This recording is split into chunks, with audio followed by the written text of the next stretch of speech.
નમસ્કાર દર્શક મિત્રો, આપ નિહાળ રહ્યા છો સાઈ ગ્રુપ મીડિયા હાઉસ દ્વારા સંચાલિત નવસારી લાઈવ અને ઝટપટ ન્યૂઝ। દિવસભરની ઘટનાઓથી અવગત કરાવતું એકમાત્ર બુલેટિનમાં જુઓ દેશ અને દુનિયાના આજના મહત્વના સમાચાર। प्रदेश कांग्रेस द्वारा हाल जन आक्रोश यात्रा योजवामां आवी रही है, त्यारे वलसाडथी निकळेली आ यात्रा खेरगाम तालुकाना वडपाडा गामे पहोंची हती अने बारोलिया खाते रात्रि सभा योजाई हती, जेमां कांग्रेसना नेताओं द्वारा सरकारनी आकरी टीकाओ करवामां आवी हती। अनेक कार्यकर्ताओ आ रात्रि सभामां उपस्थित रह्या हता। त्यारे जिल्ला कांग्रेसना प्रमुख शैलेषभाई साथे प्रदेशना नेता एवा अमित चावड़ा, तुषार चौधरी सहितना महानुभावो उपस्थित रह्या हता। नवसारी जाणीती नवसारी हाईस्कूल ट्रस्ट ने स्वर्गस्थ डॉक्टर मधुरिका जसवंत नायक द्वारा 51 लाख जेवुं मातबर दान आपवामां आव्युं छे। तेमनी वसियतमां आ दाननी जाहेरात करी गया हता। परिणामे आ दान तेमने वसियतने आधारे आ ट्रस्टने सोंपवामां आव्युं छे। आ ट्रस्ट द्वारा नवसारी हाईस्कूल और डीडी गर्ल्स हाईस्कूल चलाववामां आवी रही है और अगाऊ मधुरिकाबेन आ ट्रस्टमां पण सेवा आपी चूक्या छे। मधुरिकाबेने अनेक जग्याए पण दानो जाहेर कर्या हता अने तेओ ज्यारे जीवित हता त्यारे पण अनेक संस्थाओने तेओ दान आपता रह्या हता। त्यारे तेमना अवसान बाद पण तेमना दाननो अविरत प्रवाह जोवा मळ्यो हतो। 51 लाखनुं दान मळता ज नवसारी केळवणी ट्रस्ट द्वारा तेमनो आभार व्यक्त करवामां आव्यो हतो। नवसारी में वसता गुज्जर क्षत्रिय कडिया समाजना सभ्यों द्वारा रक्तदान शिविरનું आयोजन કરવામાં આવ્યું હતું। સમાજના 17મા રક્તદાન શિબિરમાં 70 યુનિટ રક્ત એકત્ર કરવામાં આવ્યું હતું। શ્રમજીવી કડિયાઓએ રક્તદાન કરીને માનવતા મહેકાવી હતી। રક્તદાન એ શ્રેષ્ઠ દાન છે અને સમાજના શ્રેષ્ઠીઓ દ્વારા અપીલ કરાતા રક્તદાન માટે લાંબી લાઈનો જોડાવા મળી હતી।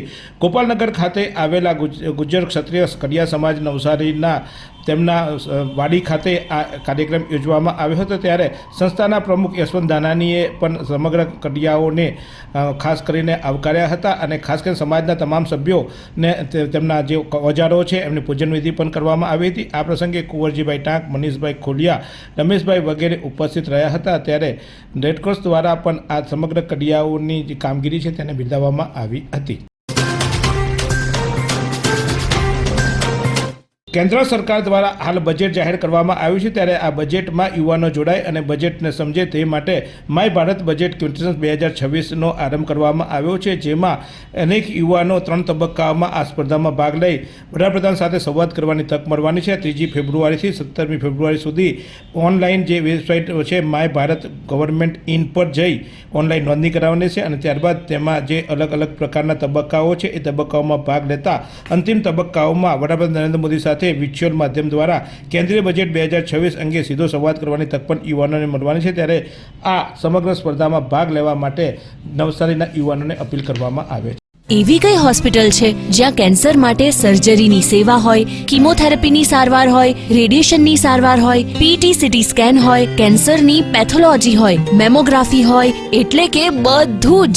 હા, બધી જ સારવાર એક જ હોસ્પિટલમાં હોય, તે છે Navsari Nirali cancer hospital.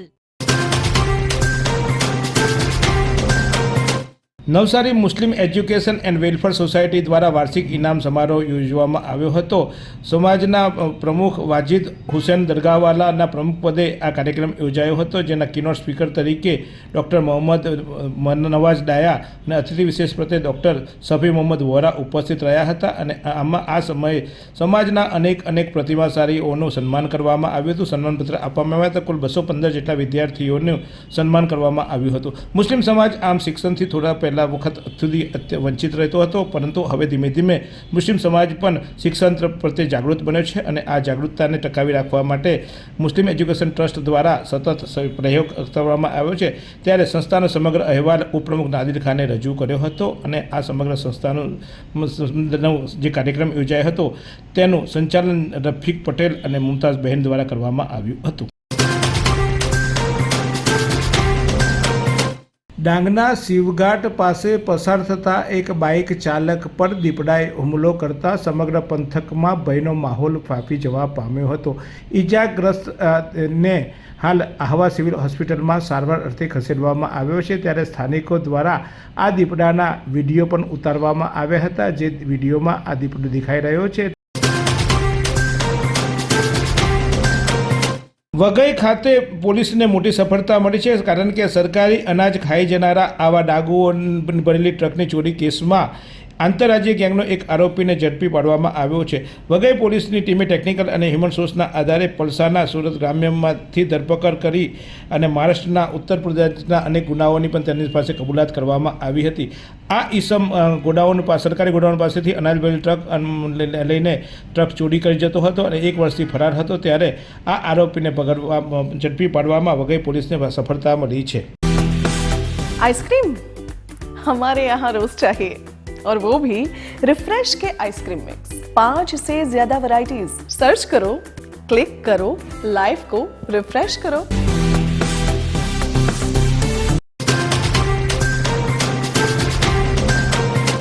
Waghai police અને વઘઈ એલસીબી એટલે કે આ ડાંગ એલસીબી દળના સંયુક્ત ઓપરેશનથી ફોરેસ્ટ કર્મચારીની હત્યાનો ભેદ ઉકેલાયો. 3 લાકડા ચોરો ઝડપાયા.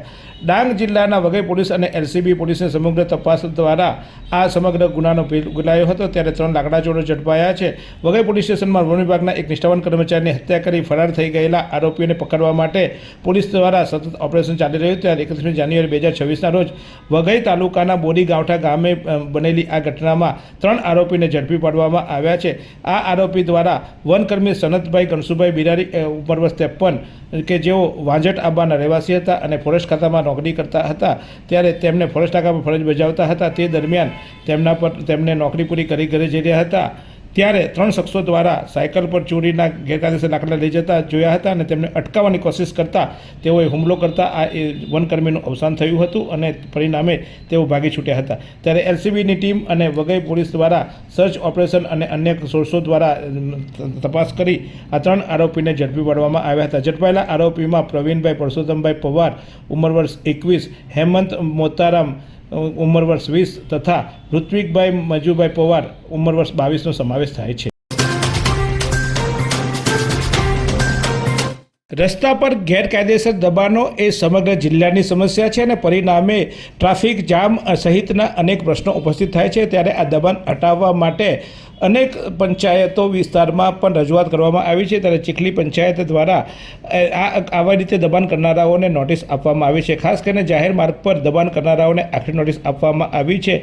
ચીખલી ગ્રામ પંચાયતના સરપંચ વિરલભાઈ પટેલના જણાવ્યા મુજબ ચીખલીના જૂના બસ સ્ટેન્ડ, ચંદ્રિકા માતાના મંદિર અને મુખ્ય બજાર વિસ્તારમાં દુકાનદારો અને લારી ગલ્લાઓ દ્વારા જે દબાણ કરવામાં આવ્યું છે એ દબાણ હટાવી દેવા માટે નોટિસ ફટકારવામાં આવી છે અને 5 દિવસમાં આ દબાણ જો નહીં હટાવવામાં આવે તો 9/2/2026ના રોજ ગ્રામ પંચાયત દ્વારા ઝુંબેશ હાથ ધરી આવા દબાણો દૂર કરવામાં આવશે તેવું પણ જણાવ્યું છે. જોકે આ નોટિસ આપ્યા બાદ હવે સરપંચ ચૂપ બેસશે કે પછી આ દબાણ હટાવશે તે જોવું રહ્યું, કારણ કે વારંવાર નોટિસો આપ્યા બાદ આવા શાસકો પણ પાણીમાં બેસી જતા હોય છે. તો આશા રાખીએ ચીખલીના સરપંચ આ નોટિસનો અમલ કરે અને શહેરની જનતા અને ખાસ કરીને ચીખલી પંથકની જનતાને આ દબાણ મુક્ત રસ્તાઓ આપે. सभी धर्मों की एक पुकार, मात पिता का करे सत्कार. 14 फरवरी मातृ पितृ पूजन दिवस, इंस्पायर्ड बाय संत श्री आशारामजी बापू. 14 फरवरी से एक नई शुरुआत करें, मनाएं मातृ पितृ पूजन दिवस, क्योंकि प्रेम तो पवित्र होता है. इंस्पायर्ड बाय संत श्री आशारामजी बापू. जागृत देव है माता पिता, तो आओ करें उनकी पूजा और मनाएं 14 फरवरी मातृ पितृ पूजन दिवस. Inspired by Sant Shri Asharamji Bapu.